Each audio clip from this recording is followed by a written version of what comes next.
J'espère que vous allez bien, j'espère que vous vous portez bien.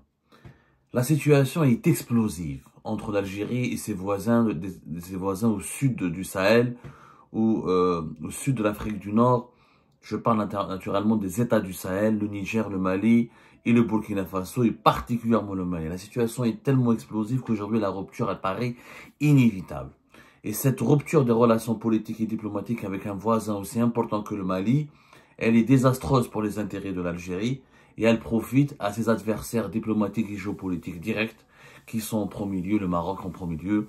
Et après, on ne peut pas, je vais vous avertir, c'est-à-dire je veux dire aux dirigeants algériens, ne venez pas plus tard ou dans les jours à venir nous dire ah c'est à cause du Maroc, le Maroc il en profite, le Maroc il alimente les tensions entre l'Algérie et le Mali, puisque vous êtes en train vous-même d'offrir un boulevard royal au Maroc pour qu'il se positionne en force au Sahel et pour qu'il s'empare d'un terrain ou de plusieurs terrains qui étaient naguère et dans un passé récent des terrains conquis pour l'Algérie.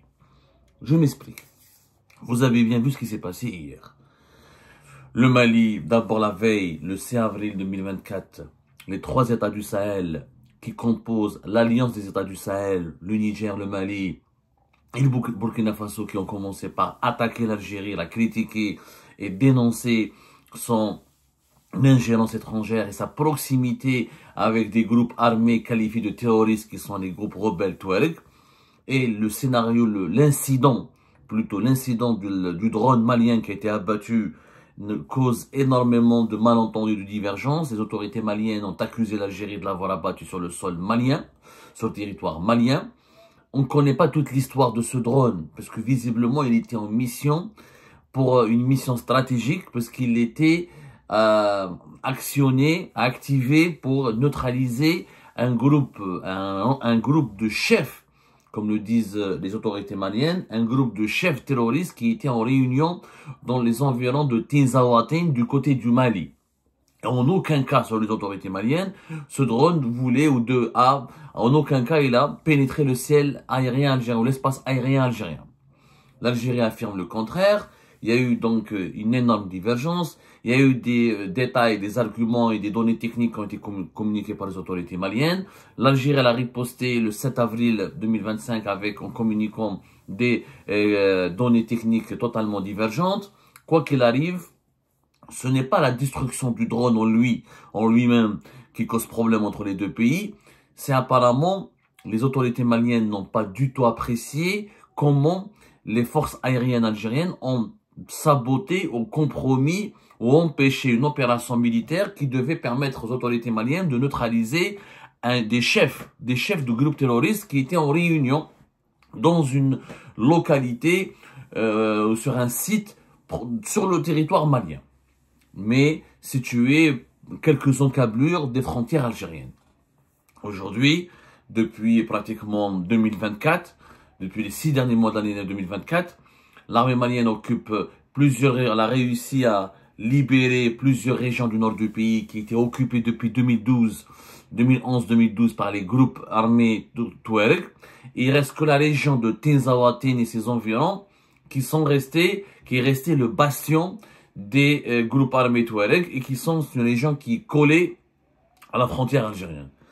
Donc l'armée malienne, elle sent qu'à chaque fois qu'elle veut s'emparer ou elle veut libérer ou imposer son contrôle sur cette région, l'Algérie proteste, ne veut pas et intervient même militairement pour essayer de secourir ces groupes armés Touareg qui réclament l'indépendance pour un certain nombre d'entre eux et qui veulent faire cession de l'État central malien. C'est ça le cœur du conflit. C'est pas le drone en lui-même. C'est est-ce que l'Algérie est accusée en tout cas par l'État malien d'avoir empêché une opération militaire importante. Maintenant, est-ce que c'est le cas? C'est pas le cas.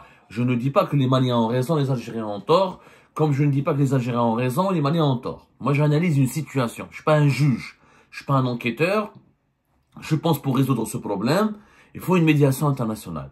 L'Union africaine, par exemple, peut dépêcher des enquêteurs, une médiation sur place pour déterminer les véritables causes de cet incident et comprendre les tenants et les aboutissants de cet épisode. Mais le problème auquel on va s'attaquer aujourd'hui, c'est pas cela. C'est pas le problème du drone, parce que ce n'est qu'un épisode parmi les nombreux épisodes de tension diplomatique entre l'Algérie et le Mali. Aujourd'hui, après ce qui s'est passé, l'affaire du drone, la réaction de la diplomatie algérienne qui a été très dure, très ferme, qui a d'ailleurs riposté à des accusations extrêmement graves. L'Algérie a été accusée par les autorités maliennes d'être un exportateur de terrorisme, d'être le parrain du terrorisme régional et international, d'être une puissance qui cherche la déstabilisation du Mali et des États du Sahel, d'être un pays, l'Algérie est accusée d'être un pays qui abrite des groupes terroristes, qui soutient, qui arme et qui finance et qui protège des groupes armés terroristes. Ces accusations sont extrêmement graves. L'Algérie a réagi en dénonçant des putschistes, en qualifiant les dirigeants actuels maliens de putschistes, sans aucune légitimité, en les traitant d'incapables de défendre la sécurité de leur pays. C'est pour ça qu'ils recourent à des mercenaires et des paramilitaires russes, d'être une clique de mafieux, qui seraient inconstitutionnels, qui n'ont pas de légitimité ni internationale ni nationale. Et donc l'Algérie a réagi avec beaucoup de fermeté, beaucoup de violence, et elle a rappelé elle aussi ces 3 ambassadeurs qui sont au Niger, au Mali, au Burkina Faso, comme les États du Sahel ont rappelé leur ambassadeur à Alger. Mais le feuilleton ne s'est pas arrêté, là, puisque juste après le communiqué, juste après la riposte et la réponse de la diplomatie algérienne, le ministère de la Défense nationale annonce il a annoncé à la fin de la journée qu'il a décidé de fermer l'espace aérien algérien à la navigation aérienne en provenance ou à destination de l'État du Mali. Et ce, à partir d'hier, le 7 avril 2025. C'est-à-dire que l'Algérie ferme son espace aérien au Mali, à tous les aéronefs, tous les avions qui peuvent décoller du Mali ou qui peuvent venir d'un autre pays pour aller vers le Mali. Ça nous rappelle ce qui s'est passé en septembre 2021 lors de la rupture des relations diplomatiques et politiques entre l'Algérie et le Maroc. Quand l'Algérie avait annoncé la rupture de ses relations diplomatiques et politiques en août 2021, c'est exactement la première étape la première démarche qui a été entreprise, la première mesure radicale qui a été entreprise, qui a été appliquée, c'est la fermeture de l'espace aérien. Quand on ferme son espace aérien, c'est qu'on exprime, quand on ferme son espace aérien à un pays voisin, c'est qu'on le considère comme un pays ennemi, comme un pays hostile, comme un pays avec lequel on ne veut plus avoir des relations diplomatiques ni des relations de bon voisinage. Le Mali n'a pas tardé à réagir. Il a appliqué la réciprocité, puisque les autorités maliennes, à la fin de la journée, 1 heure, 2 heures après l'annonce du ministère algérien de la Défense nationale, c'est le ministère des Transports et des Infrastructures malien qui a annoncé lui aussi la fermeture immédiate de son espace aérien à tous les avions militaires et civils en partance ou à destination de l'Algérie à compter du 7 avril 2025, c'est-à-dire du tac au tac. Et dans son communiqué, les autorités algériennes continuent d'accuser, d'utiliser des vocables et des termes extrêmement injurieux, extrêmement diffamatoires à l'égard de l'Algérie, puisque les autorités algériennes ont parlé d'un régime qui est le parrain, en raison de la persistance du régime algérien à parrainer le terrorisme international. Encore une pique, encore une attaque de la part du Mali qui persiste. Cette mesure de la fermeture de l'espace aérien, c'est une quasi-rupture des relations diplomatiques.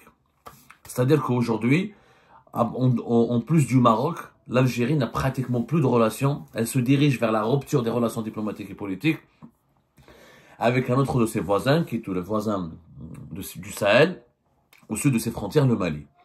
Partenaire historique, voisin très important, avec lequel on partage 1300 km de frontières. Et énormément d'intérêts. Justement, est-ce que cette rupture des relations, parce qu'il ne reste plus rien, il y a plus de... C'est pas possible de maintenir des relations dans les conditions actuelles.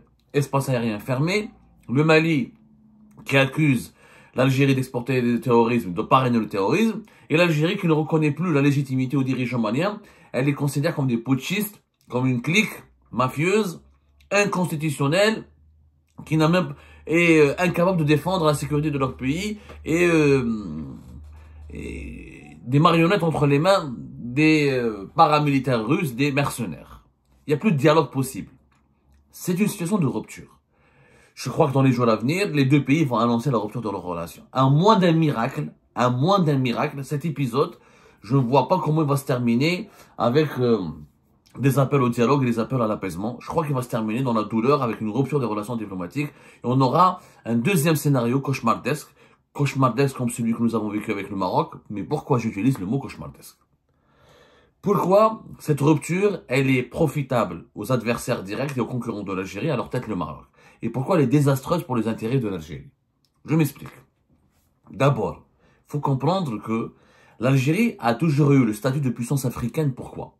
Pourquoi nous avons toujours été considérés comme une puissance africaine, comme l'a dit le président Abdelmadjid Tebboune lors de ses échanges avec Emmanuel Macron, le président français, dirigeant d'une puissance européenne. Un pays est une puissance, c'est lorsqu'il jouit d'une certaine crédibilité, d'une certaine respectabilité et surtout d'une grande influence sur son voisinage. L'Algérie a été considérée comme une puissance parce qu'elle avait toujours exercé de l'influence sur ses voisins africains, que ce soit les voisins directs comme la Tunisie au Maghreb ou ses voisins directement dans l'Afrique subsaharienne, comme le Mali, comme le Niger, comme la Mauritanie, notamment comme le Burkina Faso, comme le Tchad, comme les pays africains ou les membres de l'Union africaine. L'Algérie a toujours exercé de l'influence sur eux. C'est-à-dire que l'Algérie a toujours été ou l'arbitre de leurs problèmes politiques internes, ou le médiateur lorsqu'ils avaient des conflits avec des voisins ou d'autres pays africains, ou un investisseur économique important, ou un bailleur de fonds important, parce que l'Algérie prêtait beaucoup d'argent et donnait beaucoup d'aide financière à ces pays-là pour qu'elles puissent se développer, et surtout que l'Algérie, c'est elle qui formait les élites militaires, les élites politiques et les élites diplomatiques de ces pays-là. Donc c'est pour ça que nous avons le statut de puissance.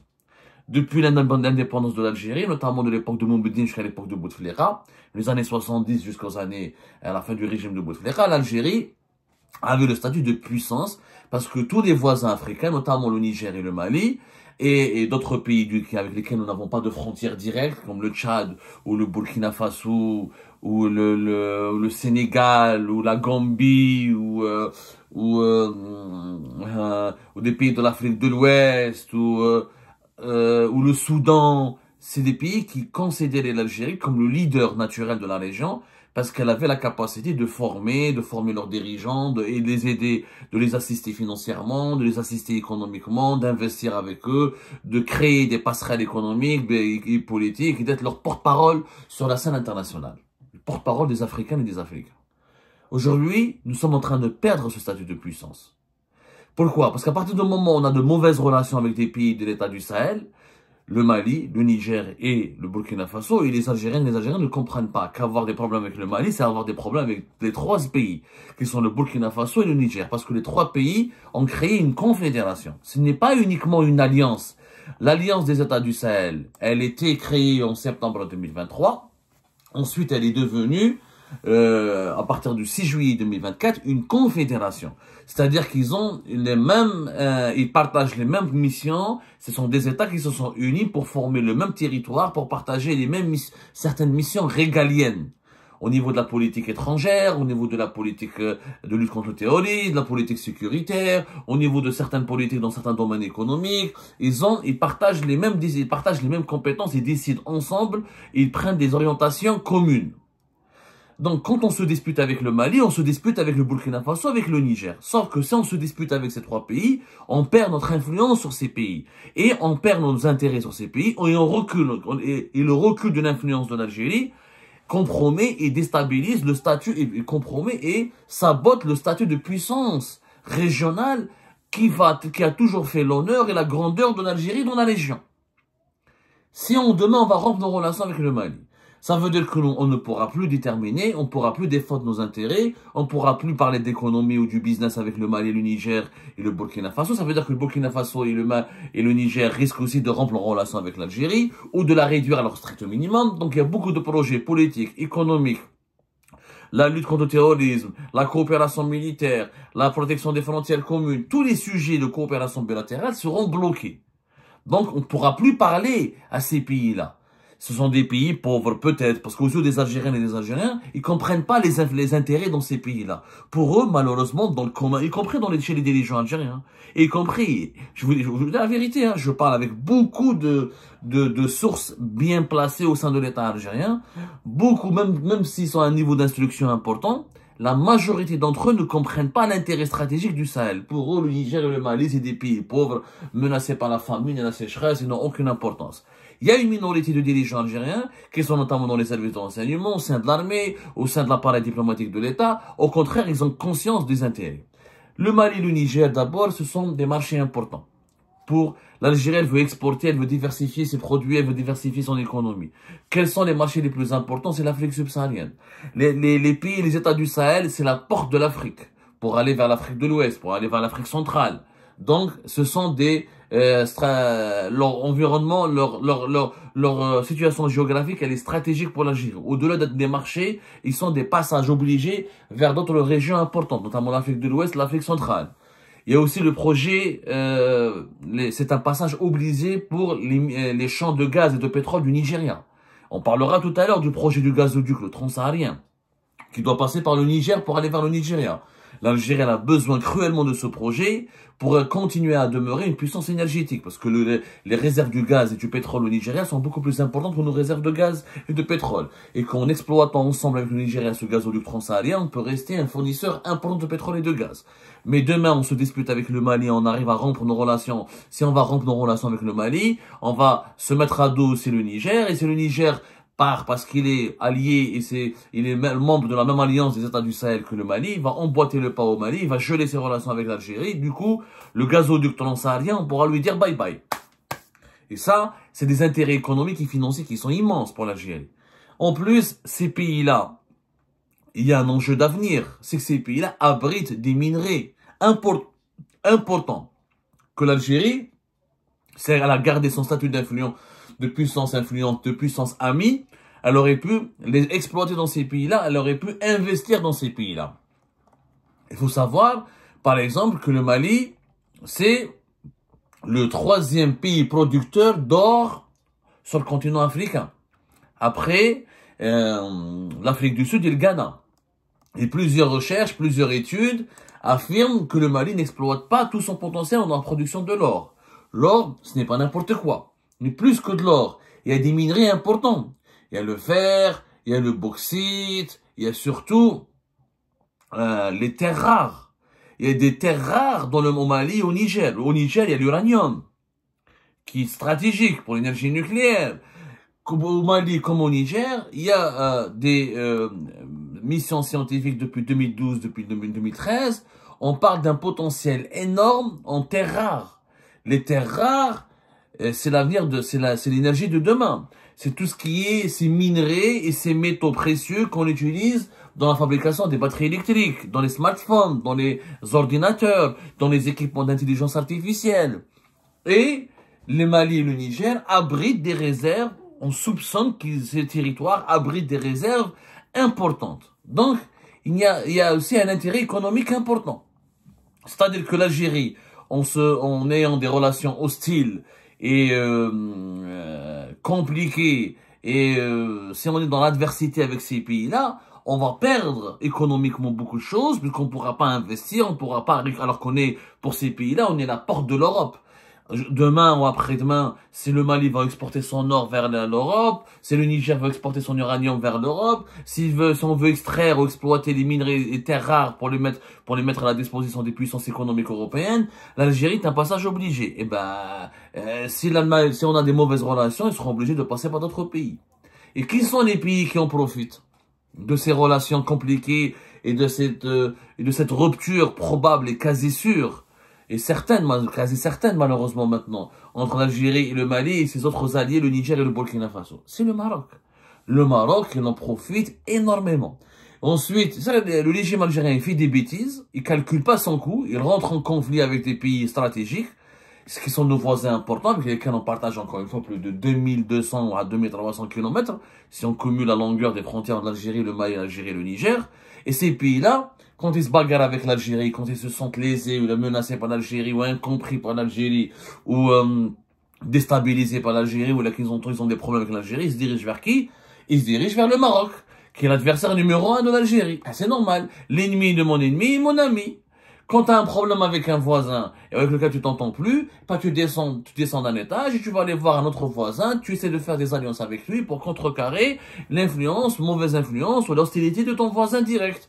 ce qui est en train de se passer. Pendant ce temps-là, le Maroc se rapproche énormément. Comme des exemples. Le 6 avril 2025, le ministre le général Daoud Ali Mohamed Eddine, celui qui était ministre de la sécurité, celui qui est ministre de la sécurité et de la protection civile au Mali, celui qui a lu le communiqué du gouvernement malien dans lequel il accuse l'Algérie d'exporter le terrorisme, de parrainer le terrorisme et d'avoir abattu ce drone le 1er avril pour empêcher une opération militaire importante contre des chefs terroristes dans la région de Tinzaouatin. Ce monsieur, le 20 mars 2025, en plein mois du Ramadan, il avait reçu l'ambassadeur du Maroc au Mali. Et au cours de cette audience, ils ont parlé de contrats et de partenariats pour la formation, pour la sécurité, pour la formation religieuse, pour la santé, pour l'agriculture, pour la sécurité, pour le commerce. Et le ministre malien, le général malien, le haut gradé malien, qui a insulté, qui a diffamé, qui a accusé gravement l'Algérie, le 20 mars dernier, traitait le Maroc d'amis, de frères. Il parlait d'excellentes relations entre le Maroc et le Mali. Il faut savoir que juste le Mali en ce moment, c'est lui qui forme les militaires maliens. Ça, les autorités algériennes ne le disent pas.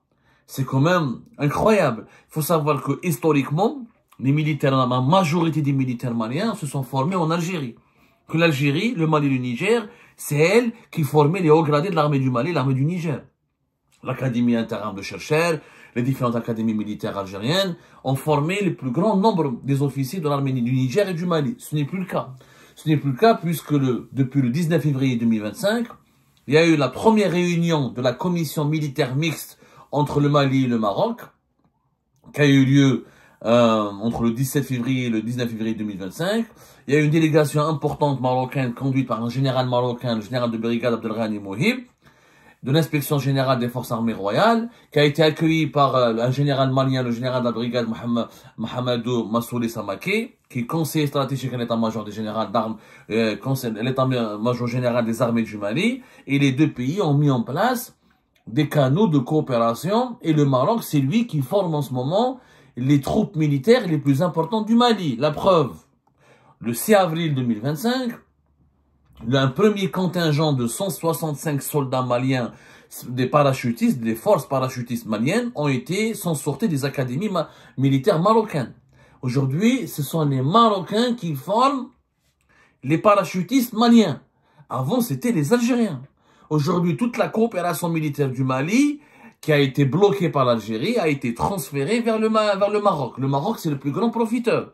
Et quand le Maroc forme les généraux, les officiers, les soldats maliens, ça veut dire que l'élite malienne, elle est sous influence marocaine. Et aujourd'hui, l'Algérie qui était frère et l'ami, n'est plus frère, n'est plus l'ami, c'est l'ennemi. Qui est le frère, qui est l'ami? C'est le Maroc.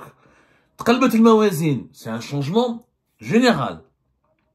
Le Mali et le Niger ont toujours été l'espace vital de l'Algérie. Ça a toujours été le bastion de l'Algérie.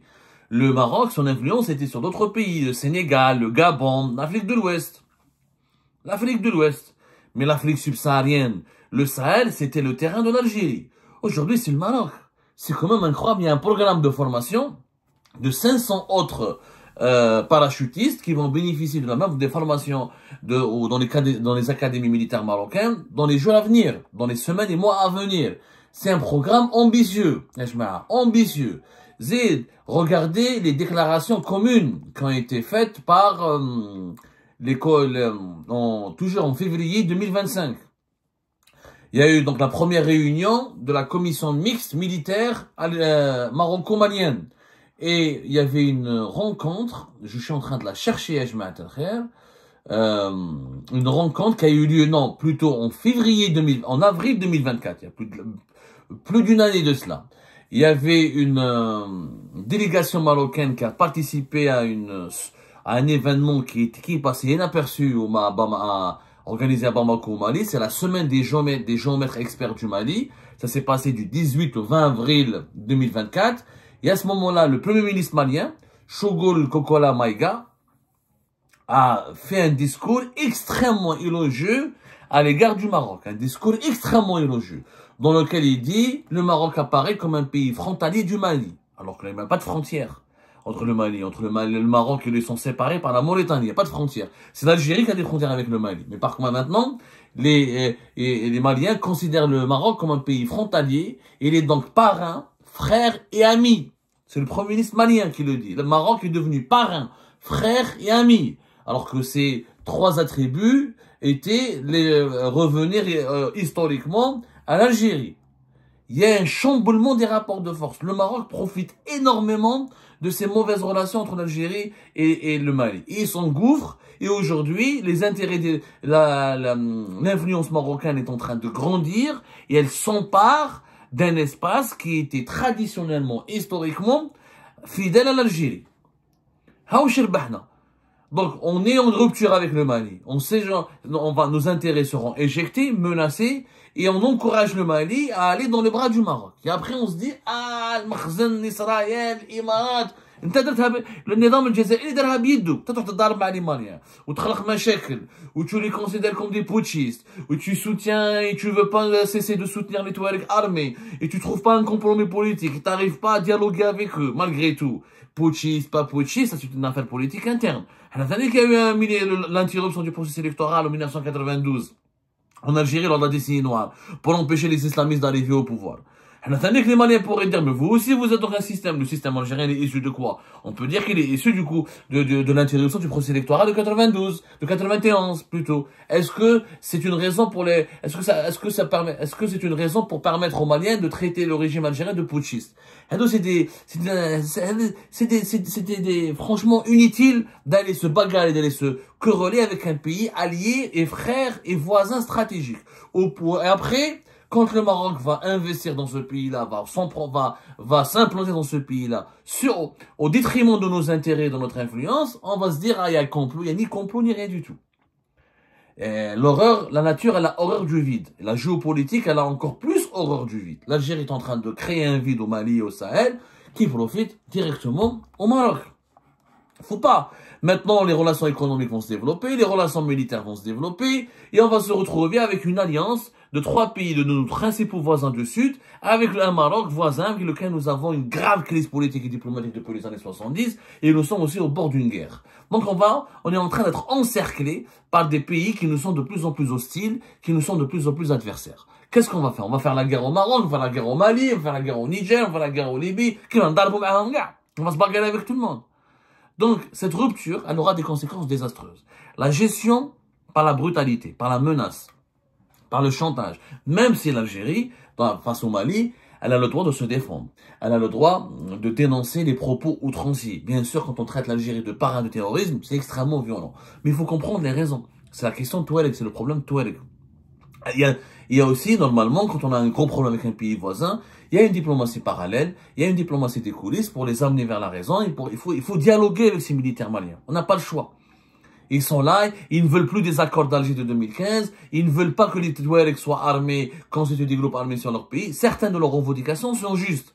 L'Algérie aussi, certaines de ses revendications et de ses réclamations sont justes. L'Algérie n'a pas envie d'accueillir des millions et des milliers de réfugiés Touaregs sur son territoire. Elle n'a pas envie que la guerre menace son territoire. Elle n'a pas envie que les violences de la guerre civile malienne déborde sur son territoire, c'est légitime.